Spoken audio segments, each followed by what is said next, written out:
పెరుగుతున్నటువంటి జనాభాకు అనుగుణంగా 2050 మాస్టర్ ప్లాన్ను హైదరాబాద్ అభివృద్ధి కోసం ఈ ప్రభుత్వం ప్రాధాన్యం ఇస్తుంది అనేటువంటి మాట మీ ద్వారా తెలియపరుస్తున్న అధ్యక్ష. దాంట్లో మీరు కూడా భాగస్వాములు కండి.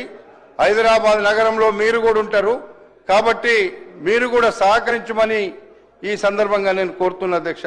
ఈ ఏడాది బడ్జెట్లో చూసినాం అధ్యక్ష, 10,000 కోట్ల రూపాయలు హైదరాబాద్ నగర అభివృద్ధి కోసం కేటాయించడం అనేటువంటిది మనందరం కూడా చూసినాం అధ్యక్ష. అట్లాంటి 10,000 కోట్ల రూపాయలు అభివృద్ధి కోసం కేటాయించి ఇటు నాగార్జున సాగరు అటు శ్రీశైలం హైవే వరకు ఒక కొత్త సిటీ దాదాపు 30,000 ఎకరాలలో ఫ్యూచర్ సిటీ నిర్మించాలనేటువంటి ఒక మంచి ఉద్దేశంతో మరి ఆలోచన చేస్తుంటే దాన్ని కూడా మీరు వ్యతిరేకిస్తున్నారు అనేటువంటిది అది మంచిది కాదు.